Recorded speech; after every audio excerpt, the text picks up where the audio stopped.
Hello, my dear friends. Hello, my dear listeners. How are you all? I hope you are doing your best to serve your duty with utmost passion, utmost honesty, truth, and love.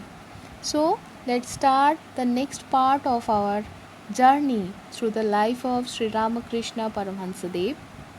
The next part is Tantrika Sadhana.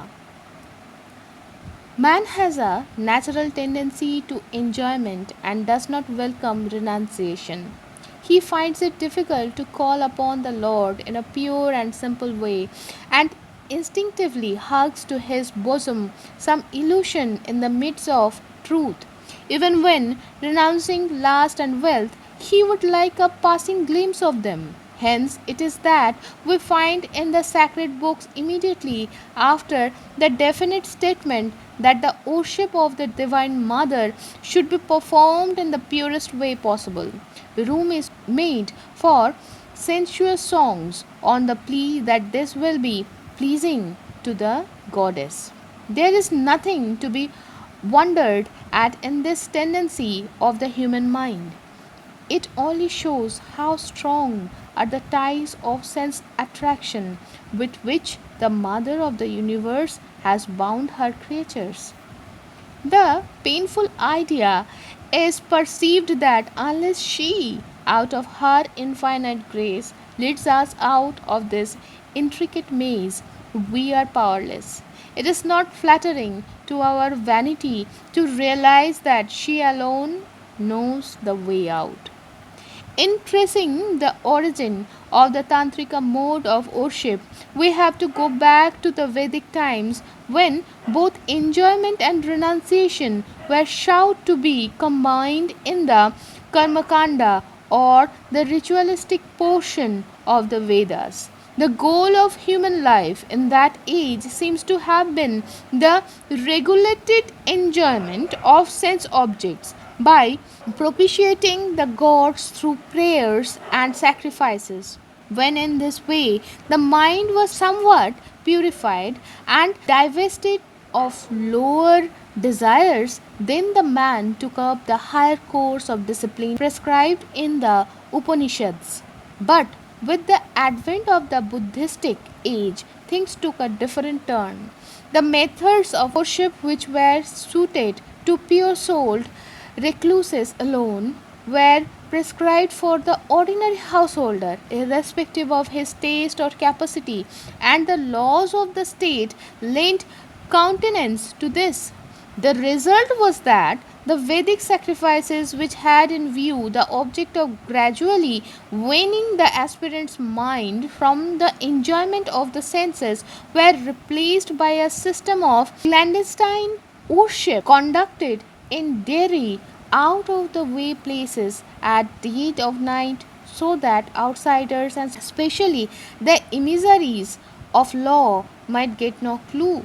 There seems to be a good deal of truth in the statement that the Tantrika rites were introduced by the Lord Shiva in place of Vedic rituals, which in the course of time had fallen into disuse. For not only do they combine enjoyment and renunciation like the Vedic rites of old, but one also finds in them an intimate connection between the ritualistic portion and philosophy, which were distinct branches in the Vedic age. Every act of worship, according to the Tantras, necessitates some sort of meditation on the unity of the aspirant with the Lord, of the Jiva with the Paramatman. For instance, sitting down to worship, one has to mentally raise the Kundalini Shakti, the resultant of the past impressions, or the entire potentiality of a man supposed to be coiled up at the lowest extremity of the spinal column to the thousand petaled lotus in the brain, and think of this symbol of the aspirant himself as identified with God residing there. Then he is to imagine himself as separate from him, with the Spirit of the Lord condensed into a luminous form of a god or goddess which is to be worshipped. He projects him out of himself on the image or symbol before him and worships him. After the worship is over, he mentally withdraws the deity into himself. Now, on reflection, it will be found that in this process of worship, a fine attempt has been made to realize the ultimate object of human life, that is, identification with the Lord through love. It is true that only one in 1,000 may be able to perform the above meditation in a proper way, but none can deny the fact that all at least may try to do so, and this effort in itself is a slow advance towards the goal. Thus, every tantrika rite invariably directs the mind of the worshipper to the underlying unity of existence. Again, the Tantras teach the motherhood of God and simultaneously with it a glorification of woman. Neither in the Vedas nor in the Puranas do we come across this idea. In some portions of the Vedas, it appears in a rudimentary form where the husband is instructed to look upon the body of his wife as sacred and to worship the gods therein, so that she may be the mother of a worthy child.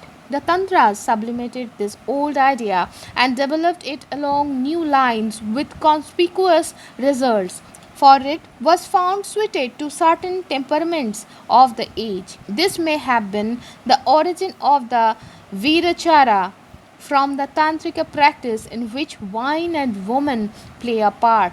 The authors of the tantras were right in their assumption that the average man should have a share of the good things of life, and as he enjoys, he is to see God in the objects of enjoyment.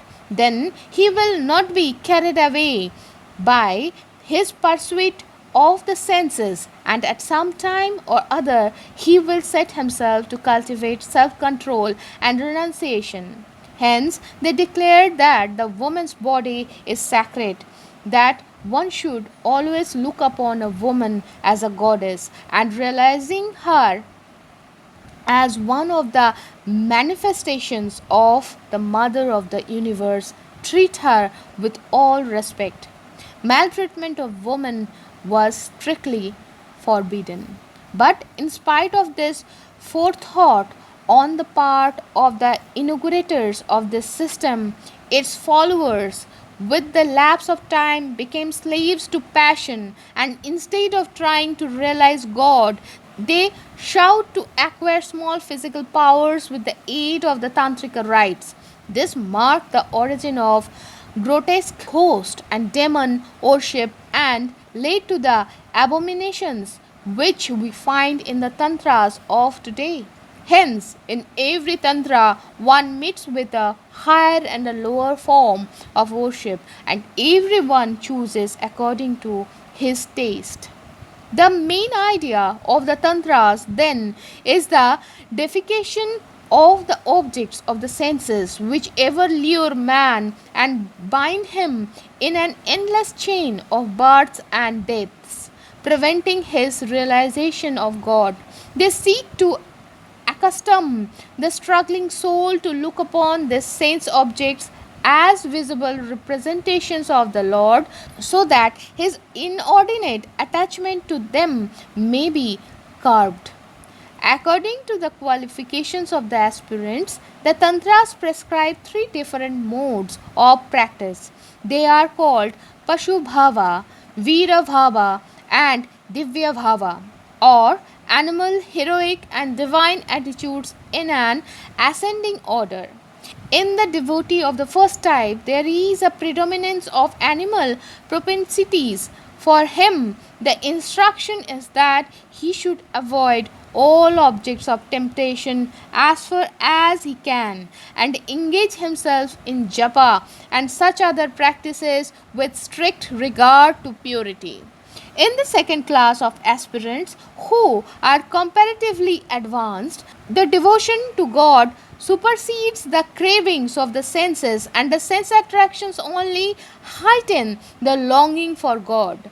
They are advised to live in the midst of temptations and try to concentrate on the Lord, unshaken by the jarring elements of the outside world.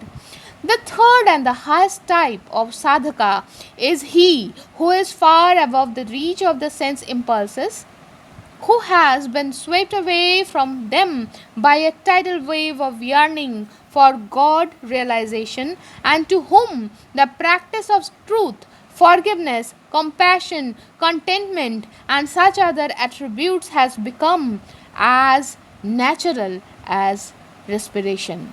From the above, the readers will perceive that the practices of the tantras bear fruit only when the aspirant makes self control the bedrock of his endeavors. The tantrika influence permeates every system of worship in India at the present day, including Vaishnavism. Only the Vaishnavite teachers have introduced certain changes in the worship of the tantras which are worth noting.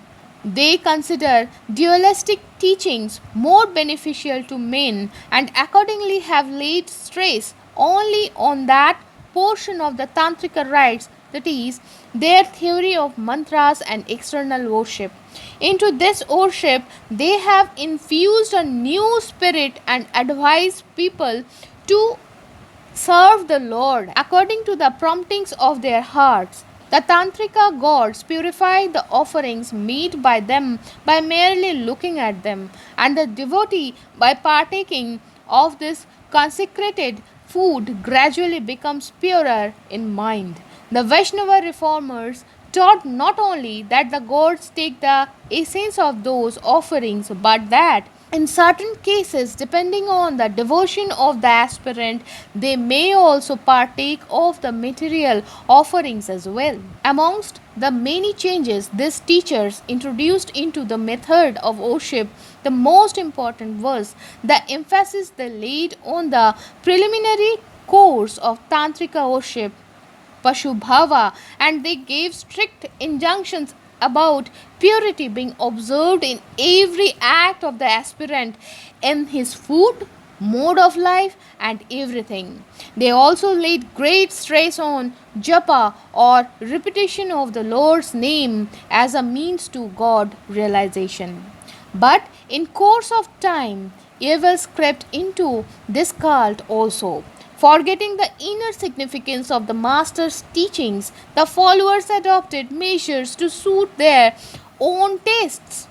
The Acharyas had cited the great attraction between a lover and his mistress as an example to emulate in their quest after God, but they went the length of carrying it into actual practice, debashing the old pure form of worship with their own tendencies. It is the same story everywhere.